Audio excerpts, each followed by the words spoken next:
Hello, this is my English speaking practice, and I'm talking about my tech study. Today, I'm gonna study about Linux, especially process and its state. Yeah, so I refer to a book, Japanese book, and that is for performance, and it's written about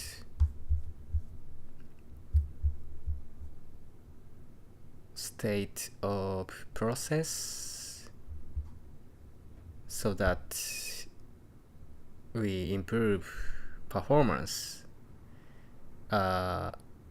or analyze the performance, analyze the situation for performance. That is fundamental. That is a fundamental thing, but important. So I have to understand it and be able to explain it.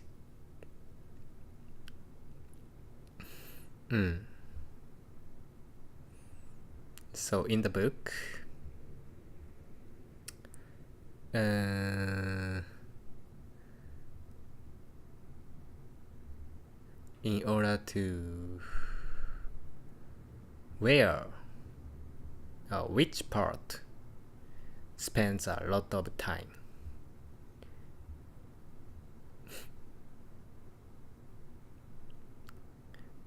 We can look at the state of sled.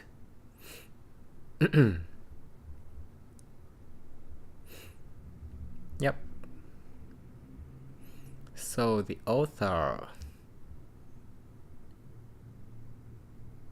makes 9 types of states.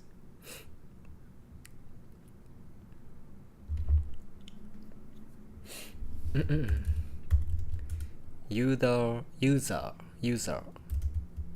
kernel, runnable, swapping, disk I/O, network I/O, sleep, lock, idle. So 9 types of states. And user means the thread is user mode.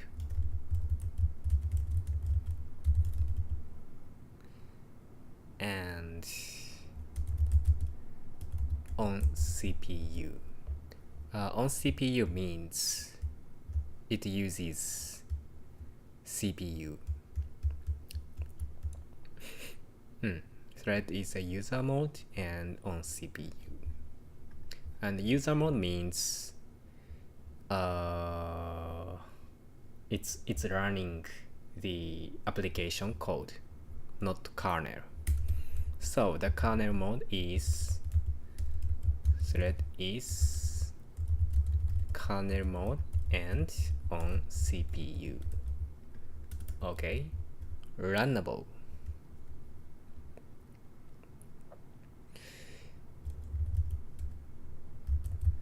Thread is off CPU, but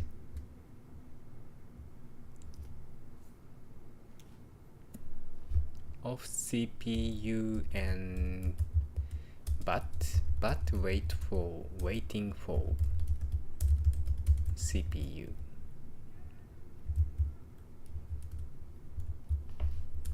Right? Swapping.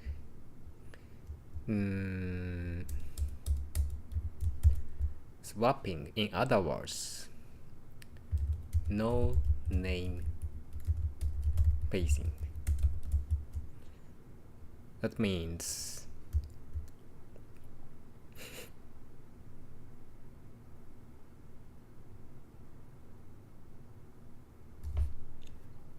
thread is blocked by no name pacing.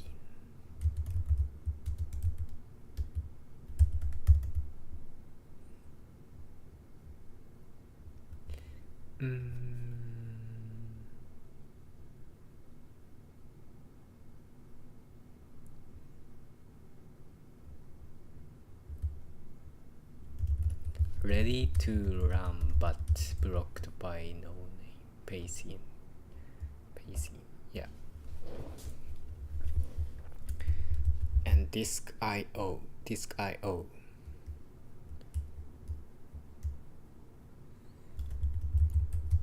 Thread is blocked by block devices IO.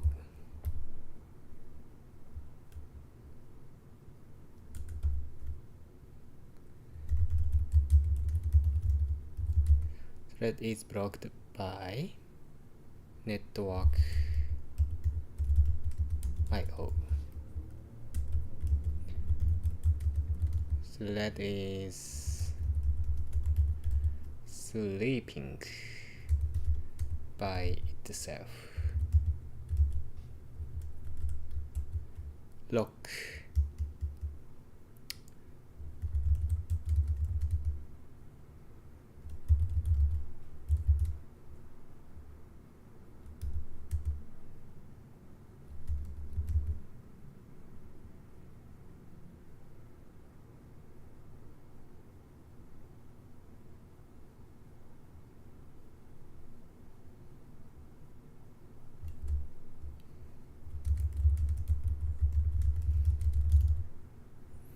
Waiting for lock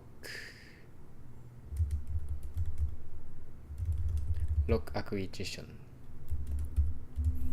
Idle.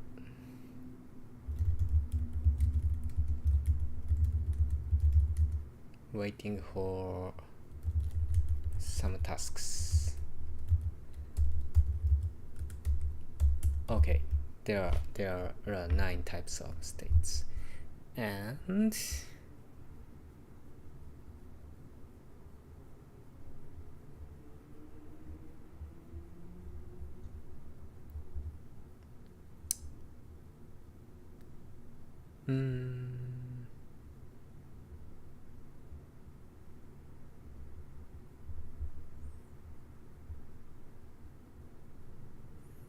yeah, so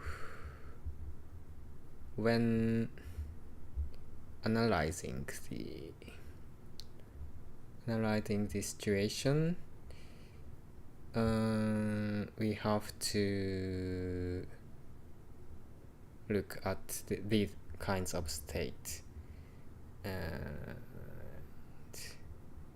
when it is user or kernel, we can identify which parts of code consume CPU.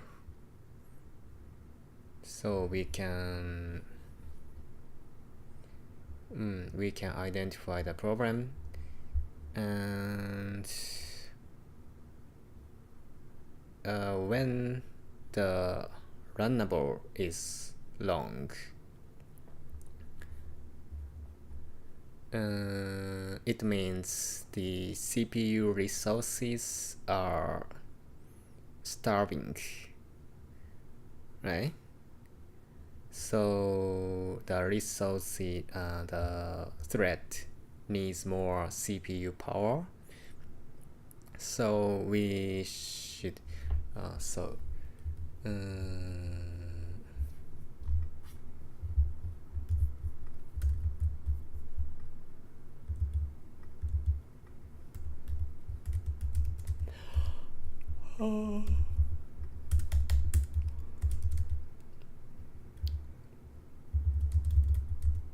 we can profiling.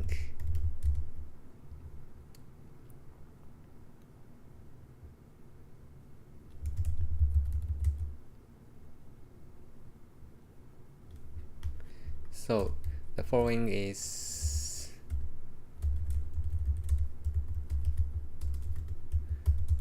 when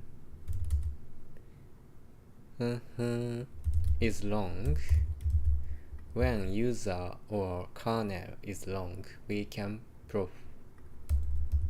profile process and identify which part of codes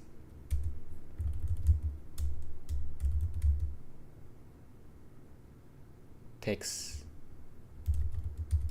lots of time. Okay, and when runnable is long,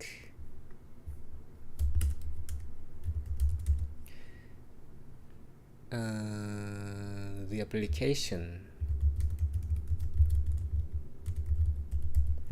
needs more CPU, so we should look at CPU load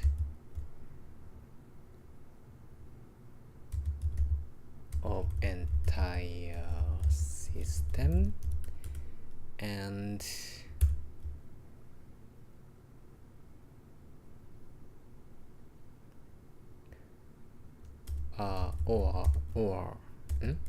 and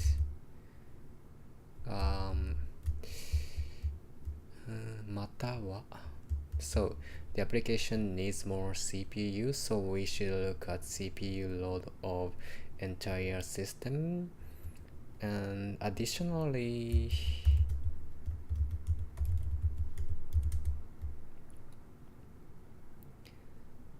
there could be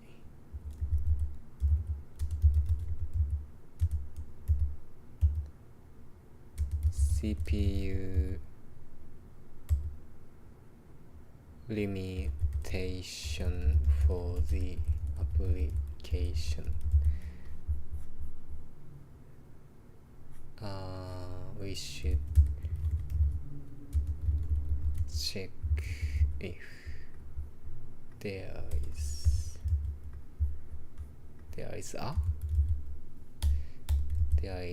CPU limitation for application. That makes sense. And swapping means the memory is starving, so the system uses disk for memory, right? So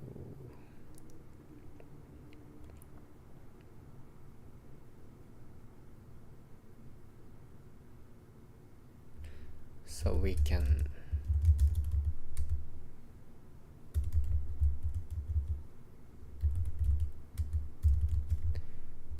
investigate memory.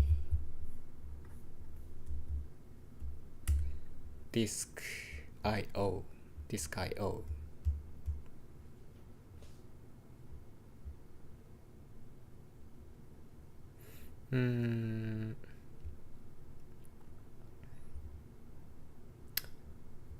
It says these states include disk I/O and page fault.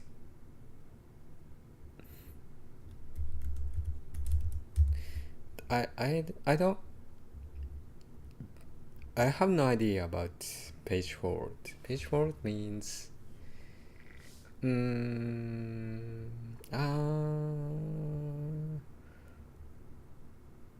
page fault. So there is a page table that manage the memory address, and referring to page table and get the address, and when it reads the address and the address doesn't have data, page fault happens. So I see.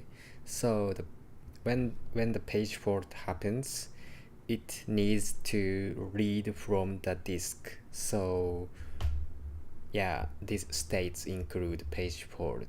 That makes sense. So this state contains different types of I/O.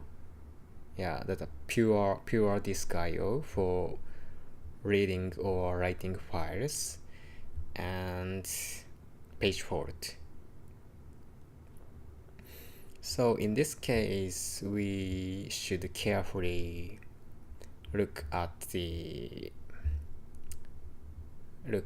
data about disk I/O. Okay.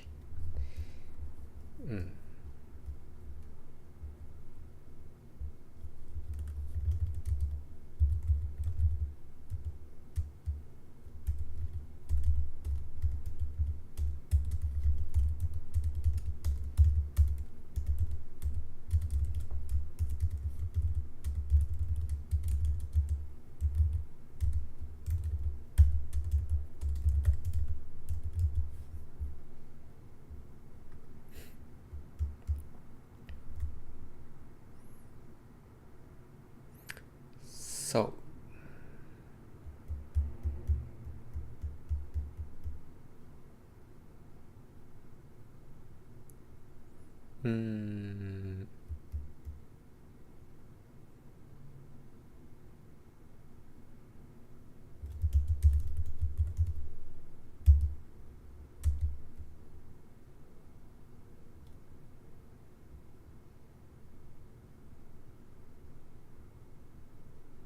investigate.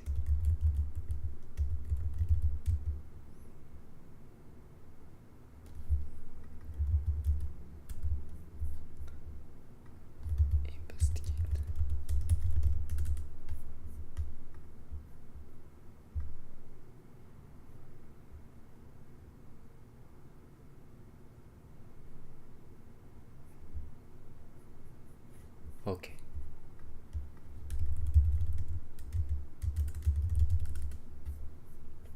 Transitive verb.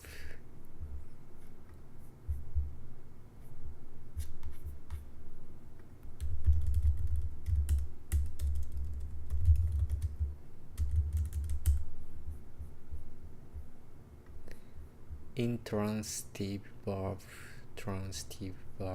Okay. Investigate is both of transitive verb. So we should investigate carefully.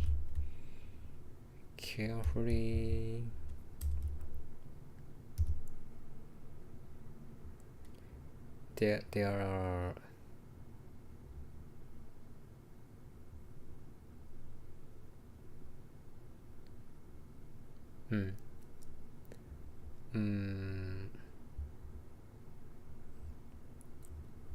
so we should tell them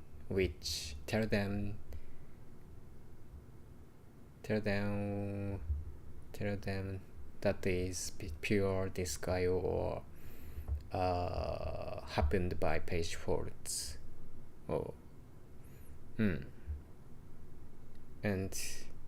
And need to understand the feature of workload. Okay. And network I/O.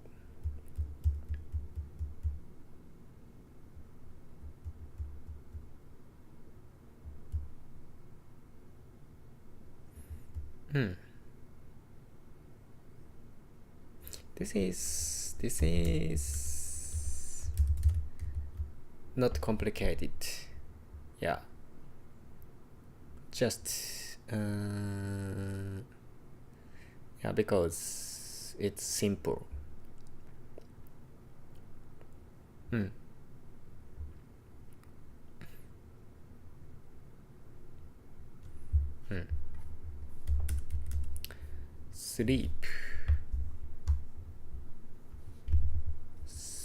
Sleep. This is also simple because the application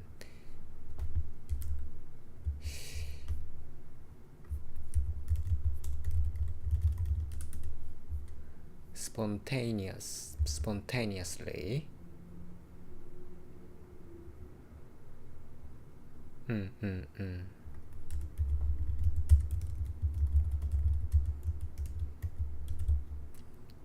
tenuously sleeps. So we should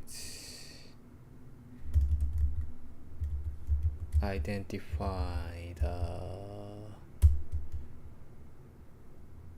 code and its duration.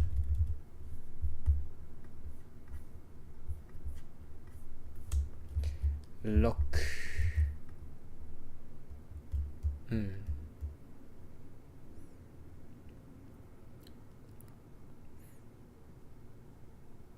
Okay, this is complicated because this is caused by multi-thread, and there should be mutex, mutual exclusion protocol or something, mutual exclusion something. So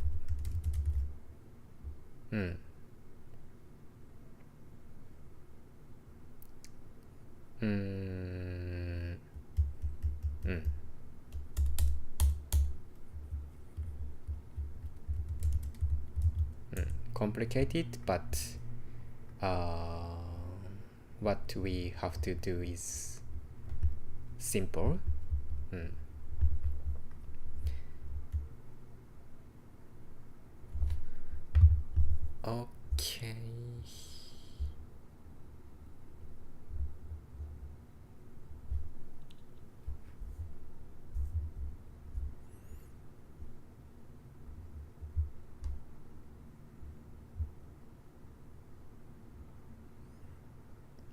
Okay. Okay.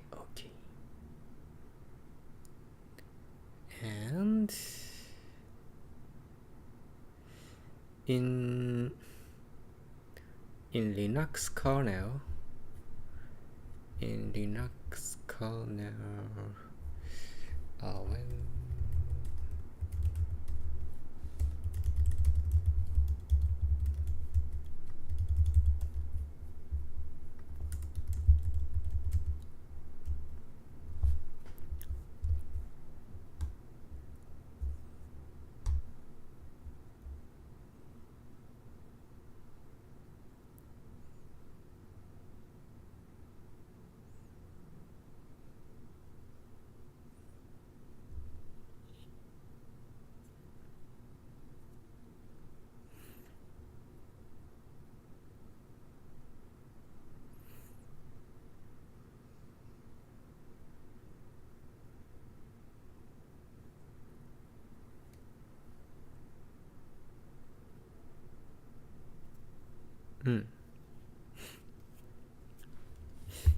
how to know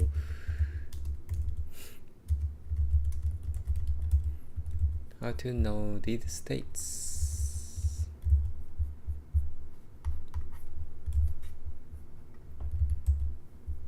User PID stat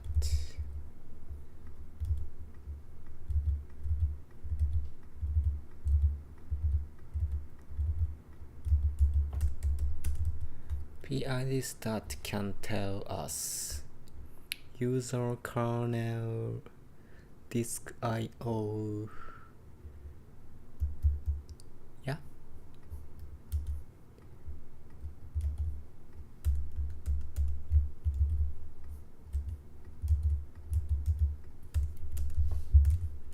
And VM start.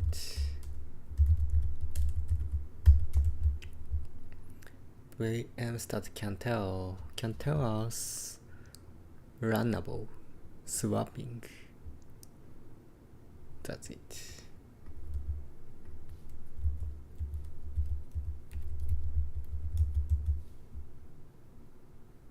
And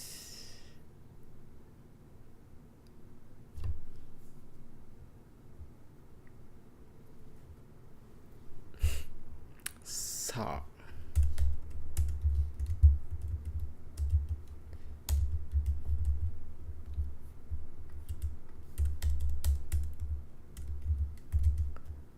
puff.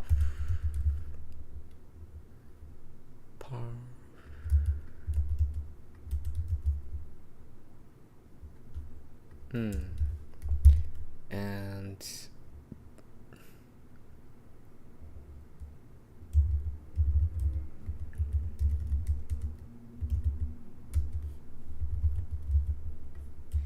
sleep and idle are difficult to get. To be gotten.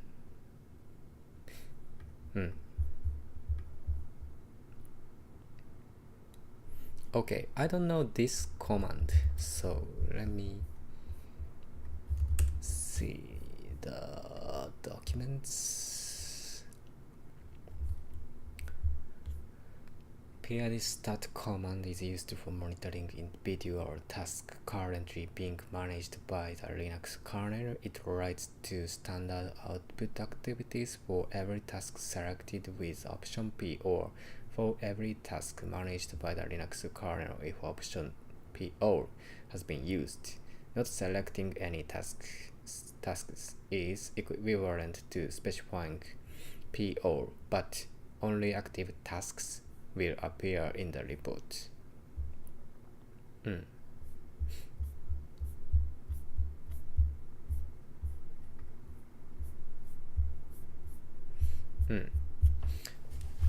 Okay. Monitor and find statics for Linux processing using PID stat2. PID stat is a command line tool and part of PID stat is a command line tool and part of sysstat suite to monitor sysstat suite and to monitor the Linux system. It is used to monitor every individual task currently being managed by Linux kernel and Linux system. It can monitor every task running on the system. It can also monitor the child's task of any task. It shows the total CPU usage by every task. It can monitor read and write data on disk by the task. So it is part of sysstat suite.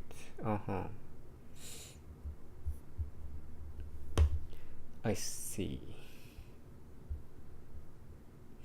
And to monitor specific task running on the system, run the PID stat with P argument, and after P argument write a PID of taste. But to monitor all current active tasks on the system, we can use PID stat P all command, which is equivalent to the PID stat command. Now let's see how will be output of PID to see active tasks run the following command on the terminal. The output is like this: command CPU percent, weight percent, guest percent, system percent, user percent. So user and system. What about disk IO? Disk IO means okay. D option report IO statics. The following values are displayed. PID and kilobyte read from disk, kilobyte written to disk.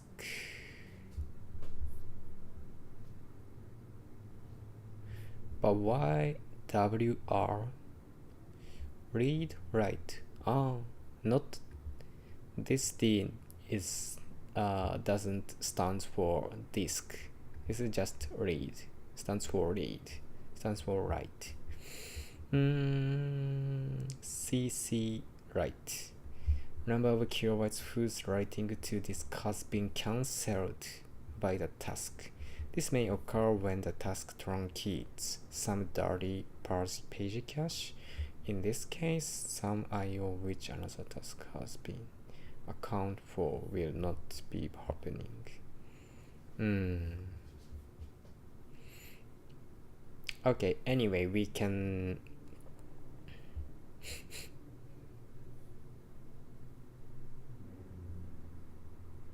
we can get report IO statics with the options of PID stat. And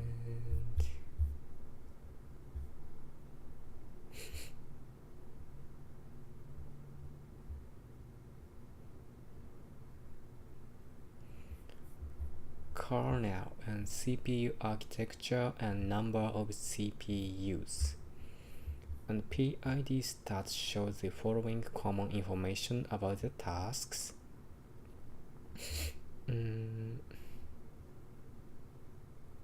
UID is a user identifier. PID is a process ID. The percentage of CPU usage by the process at the user level. Percentage of CPU usage by the process at the system level or kernel level.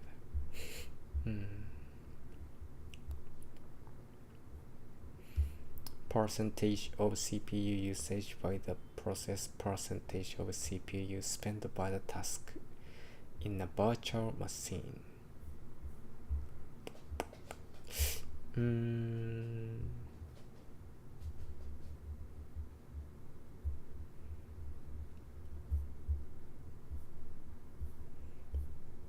The option is here.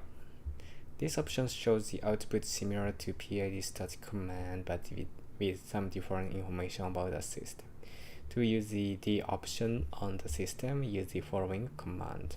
The following image shows the output of this command. Yeah. Okay. And how about W option? This is the argument that shows the task switching activity of tasks following is the output of the command. So that displays the total number of voluntary. So not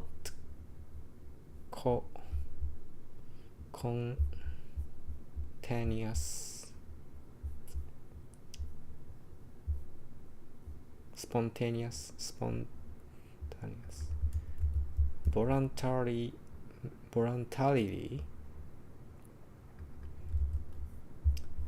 This is the adjective. Voluntarily.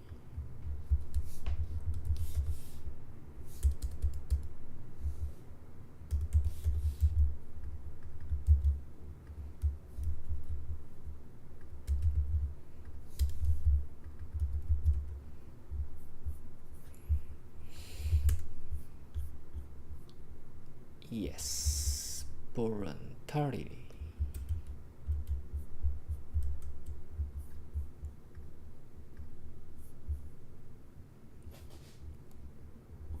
The total number of non-voluntary context switches the task made per second.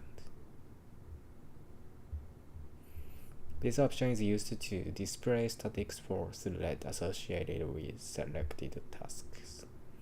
The output PID start with this command is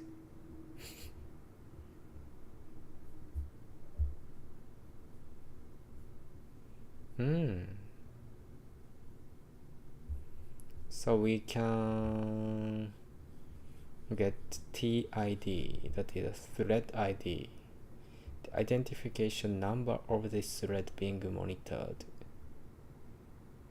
Identification number, yeah, ID, that is ID. TGID is the identification number of the thread group reader. So it means this process has a single thread, so the group ID is 1 and the TID is also 1. Yeah, that makes sense.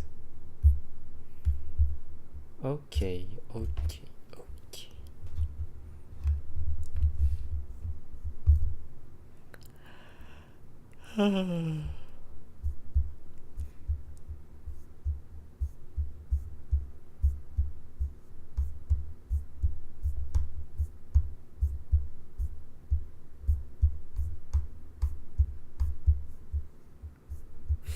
Not bad.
So I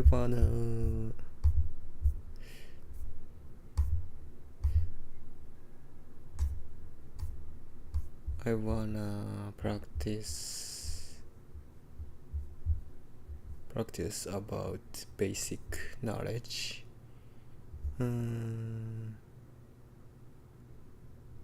But there was a problem. There are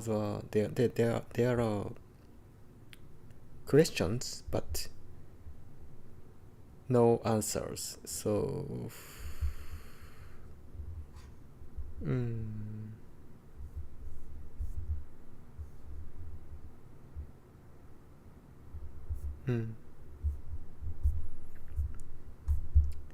okay, so can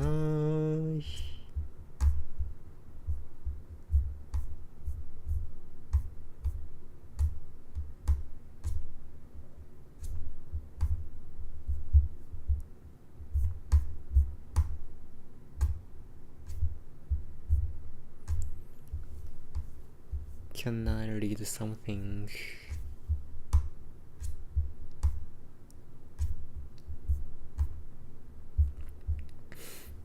What is the cache? What is a link buffer?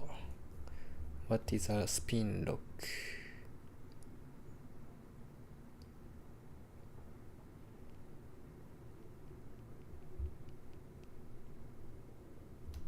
うん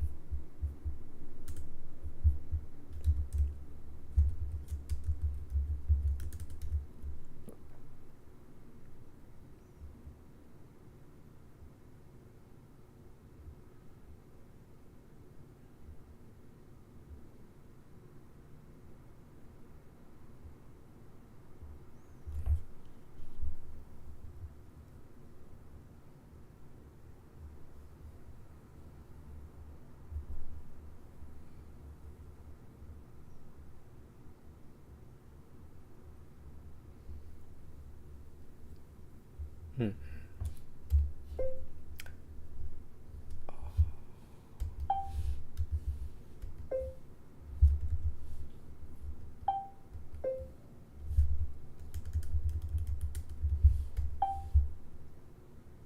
Hey,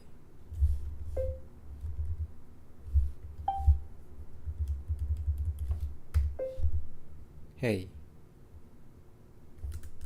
what is a cash? あ、Why Japanese? Hey,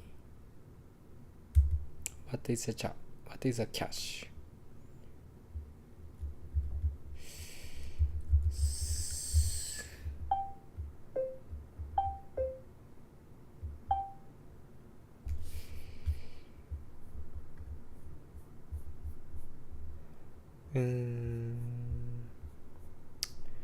Have I changed the settings?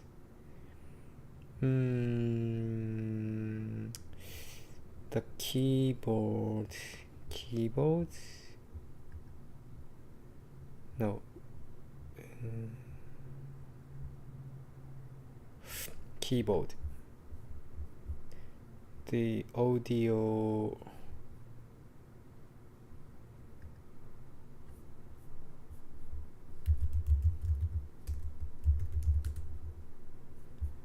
Yeah, I enabled both of Japanese and English. And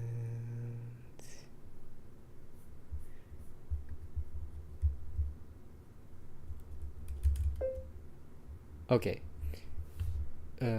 So there are some practice questions. First, what is a cache? Cache is a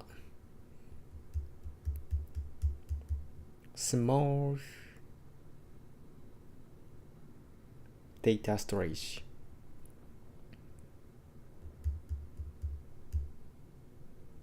Cache is a small data storage and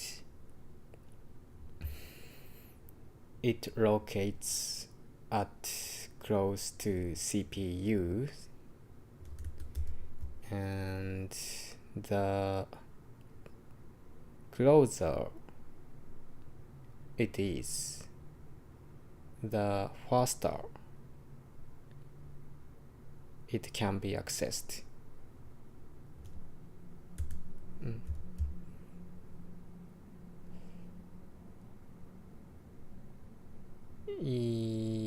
Yes.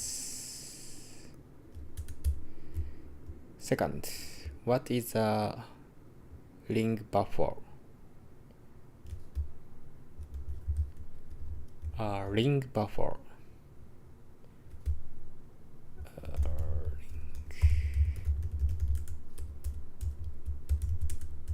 I don't know. Third,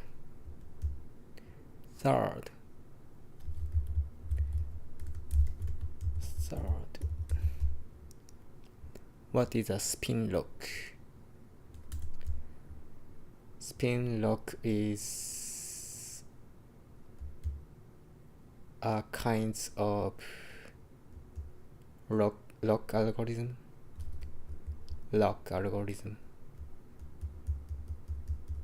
A kind of lock algorithm. Algorithm.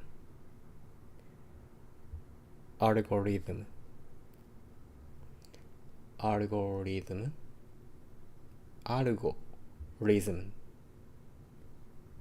algorithm,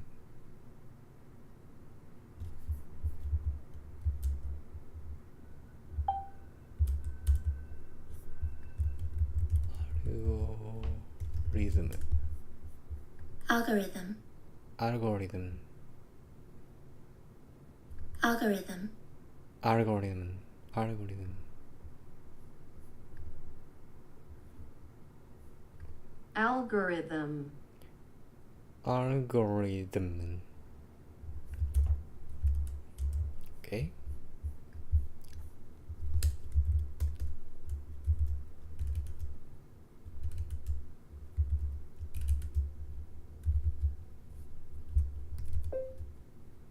Algorithm,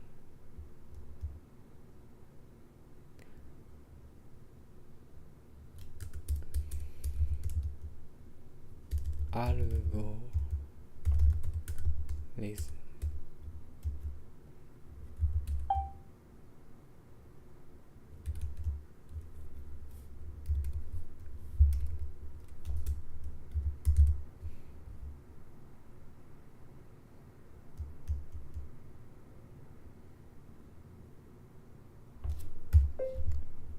which is using CPU while waiting for lock acquisitions.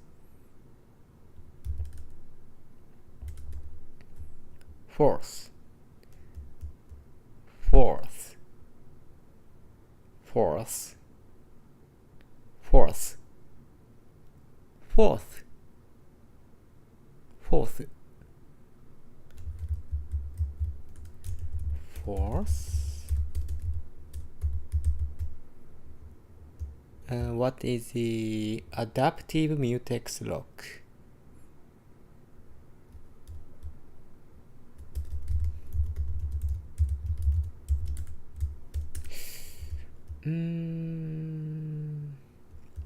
I don't know, but I guess that adaptive mutex lock is more efficient lock algorithm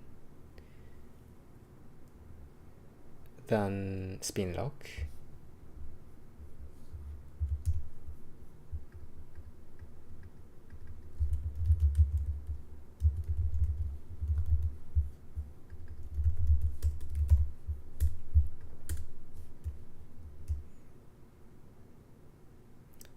Maybe it cannot,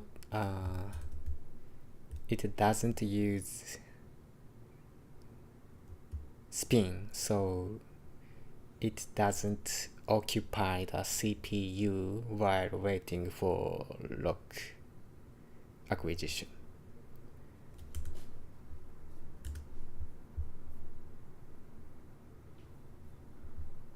Why?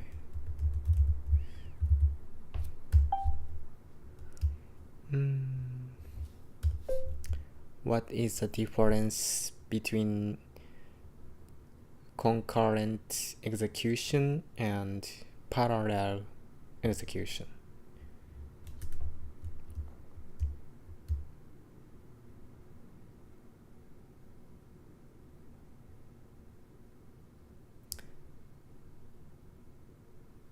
Concurrent execution is executing at the very same time. On the other hand, the parallel execution means to switch context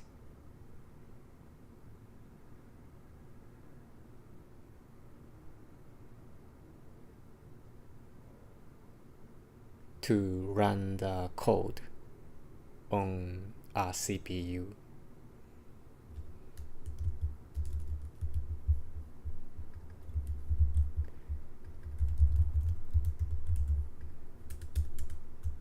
Okay, what is the CPU affinity?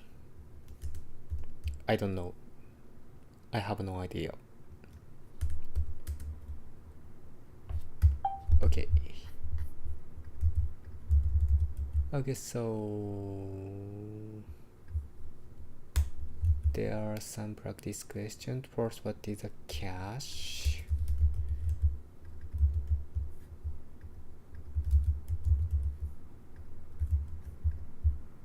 Small data storage or yeah.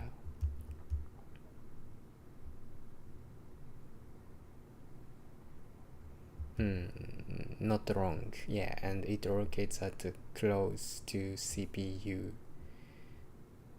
Close place to CPU, and the closer it is, the faster it can be accessed. And second, what is a ring buffer? I don't know. Third, what is a spin lock? Spin is a kind of lock algorithm.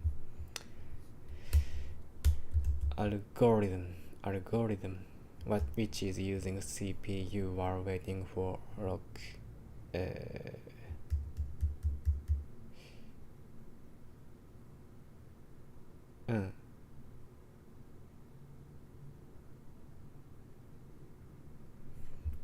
Because it needs to read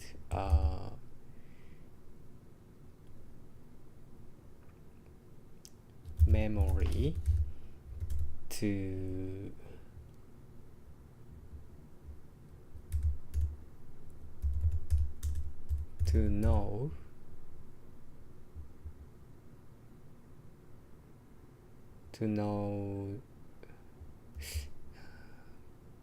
know if lock is released, because it needs to read a memory to to know if the lock is released. Yeah. What is the adaptive mutex lock? I don't know, but I guess that the adaptive mutex lock is more efficient lock algorithm than spin lock. Maybe it doesn't use spin, so it doesn't occupy the CPU while waiting for acquisition. What is the difference between concurrent execution and parallel execution? Concurrent is at the very same time. On the other hands, the parallel execution means to switch context to run the code on the CPU. Okay, this is okay. So have AI review in terms of English expressions and the technical.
I'm not sure, but I think a ring buffer might be a data structure that reuses memory in a circular way.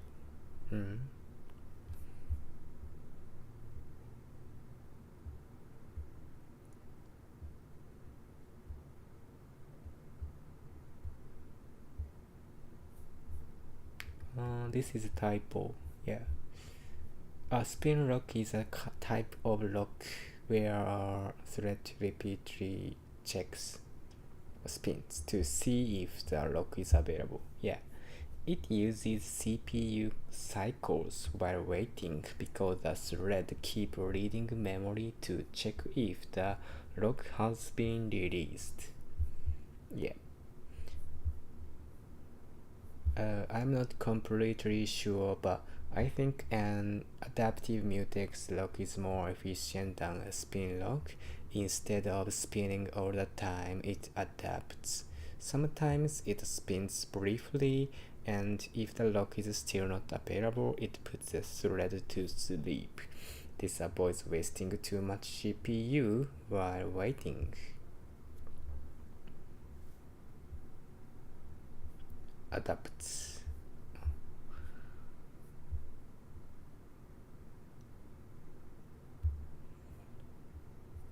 Concurrent execution means tasks are in progress at the same time, but not necessarily running simultaneously. They may share a single CPU and use context switching.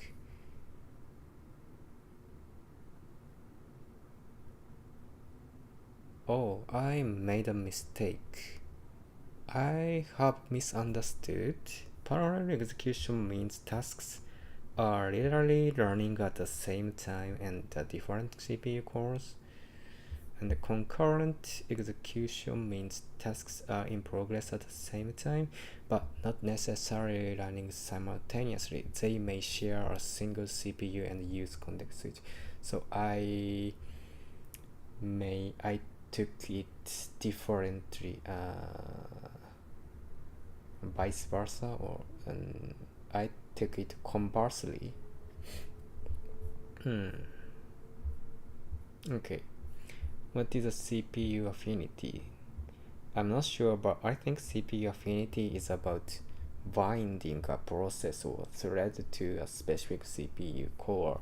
This can improve performance by keeping the thread's data in the CPU cache. Ah, I remembered. Yeah. So useful sentence starting with capital letters. Avoid repeating words. Replace it. Yeah, this is just a typo, and I'm not sure, but I think softer and more natural when guessing. Okay. I'm not sure, but I think. Would you like me to rewrite the whole practice session into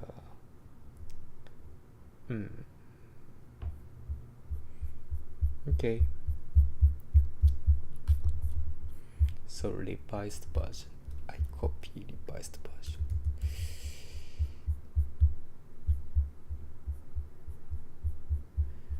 Affinity.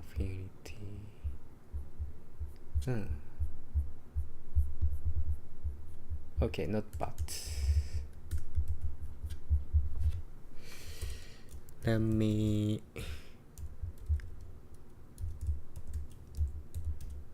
go advanced.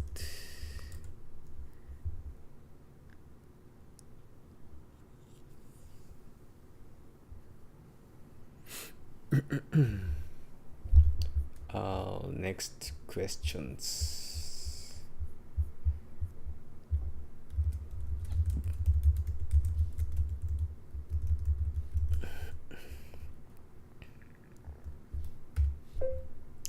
What is general advantages and disadvantages of handling large size I/O?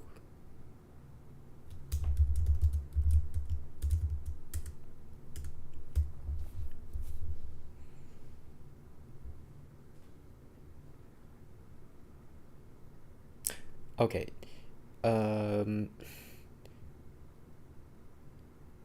One of general advantages of handling large I/Os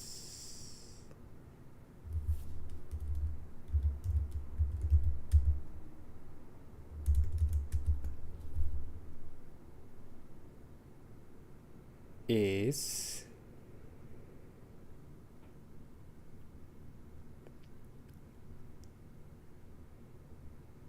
to reduce the number of I/O operations,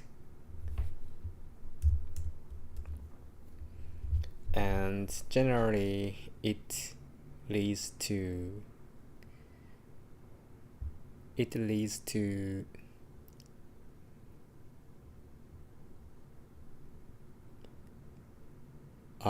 efficient I/O.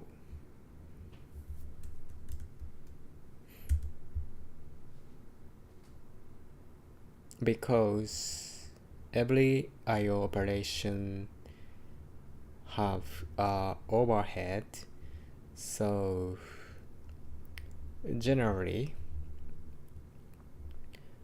large size I/O is good.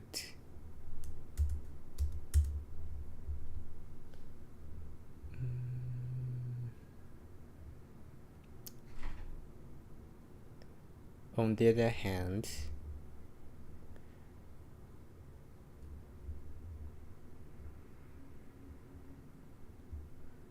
when there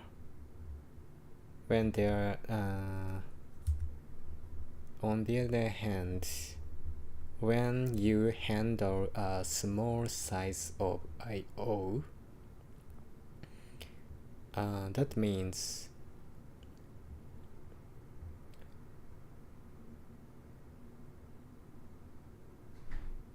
the application handle small I/O, but the system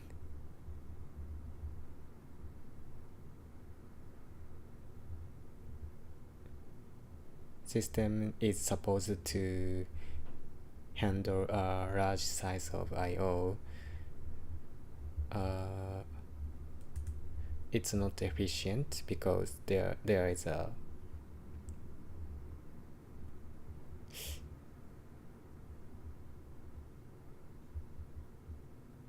there is a how do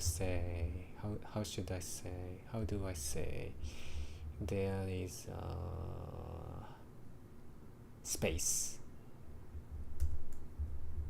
Yeah, so for example, when you handle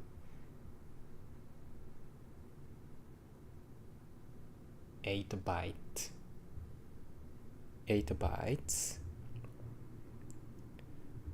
but the system I/O is set to 64 bytes size. There is 56 bytes of space.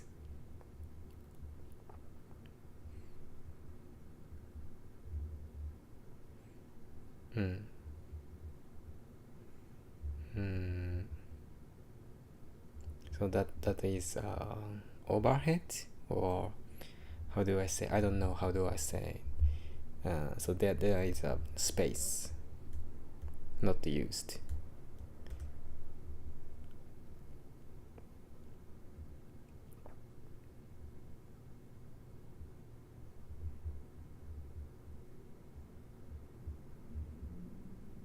That's it.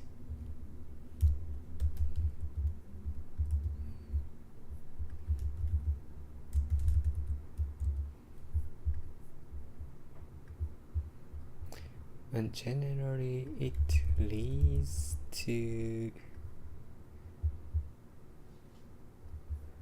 one of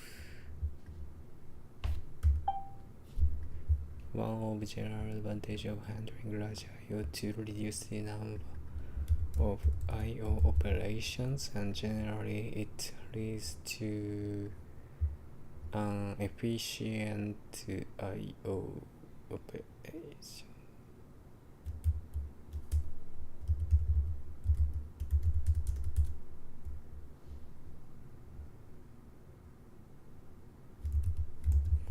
because the operation have overhead. Each operation has overhead, so generally large size I/O is good. On the other hand, when you handle a small size of I/O, that means the application handle small, but the system is supposed to handle a large size of I/O.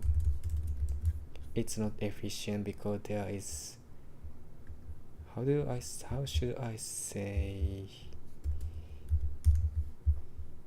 there is a space.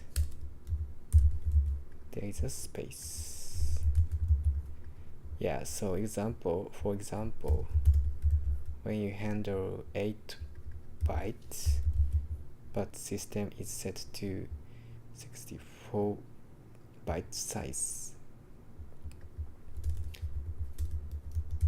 there is 56 bytes of space overhead. Yeah.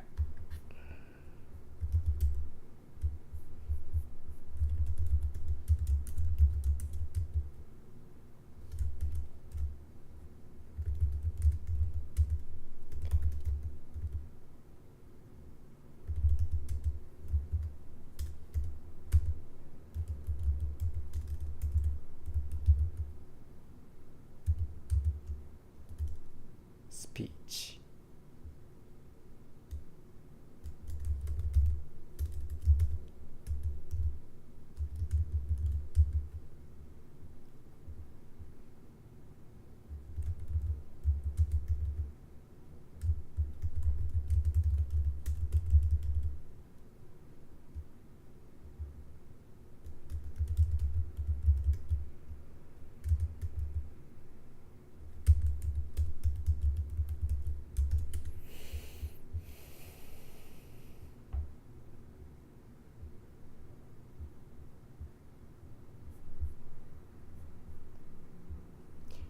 One general advantage of handling large size I/O is that it reduces the number of I/O operations.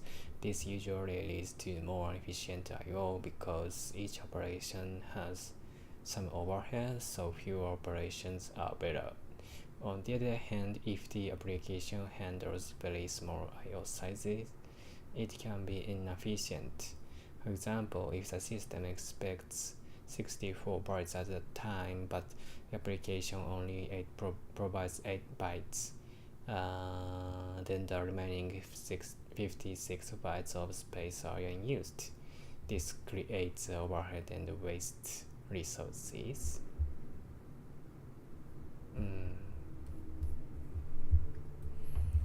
Is this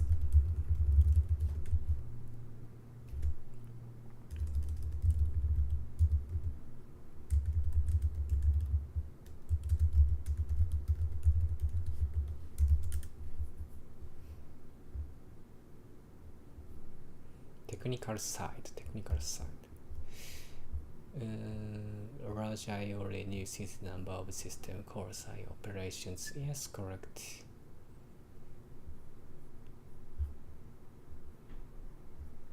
Unused space.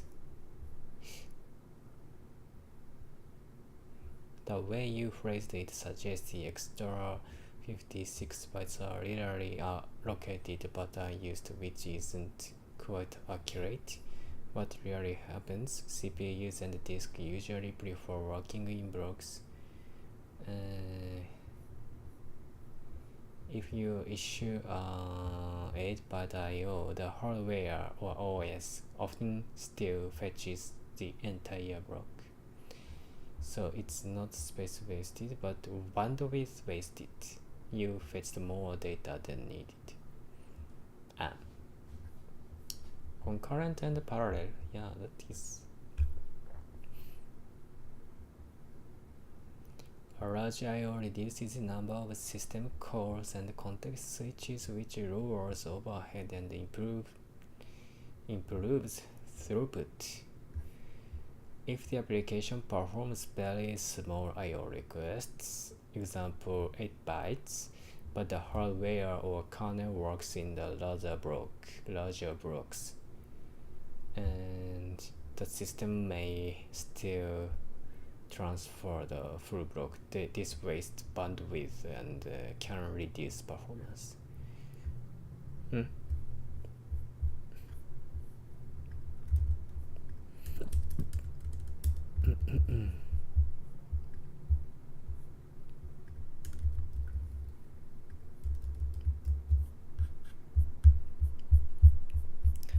Okay.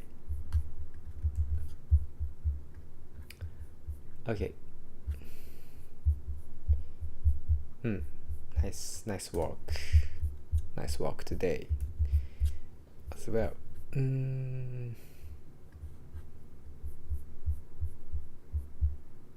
Okay, so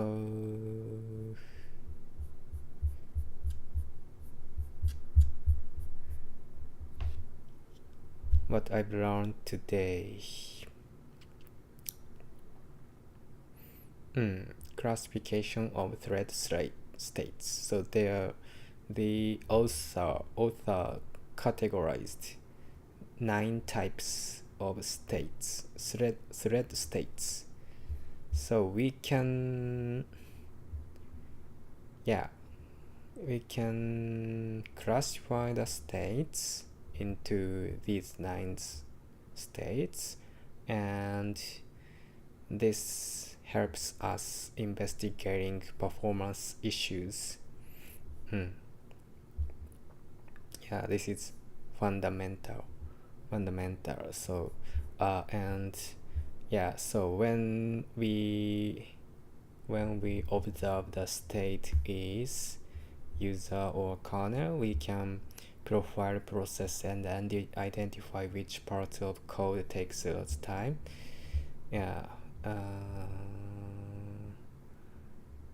And when the start state is runnable, if the runnable state is long, it means that the application needs more CPU. So we should look at CPU load of entire system, or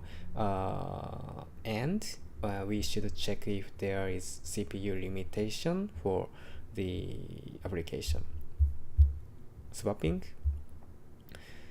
Just we can investigate memory, because the swap happens when the main memory starves. Disk I/O. This is a little complicated because this contains 2 types of factors. The one is just pure disk I/O, like reading or writing files, and page faults. So page faults is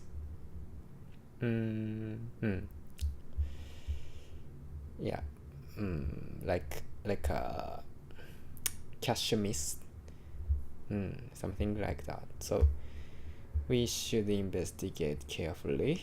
And network I/O, sleep, lock, idle. These are simple. Okay, and we can know these states by using these tools. PIDstat. PIDstat is part of sysstat suites. And VMstat, SAR, and perform disk together. Okay. I'm getting stomachache, so I will finish today. Thank you for watching. Bye. See you tomorrow.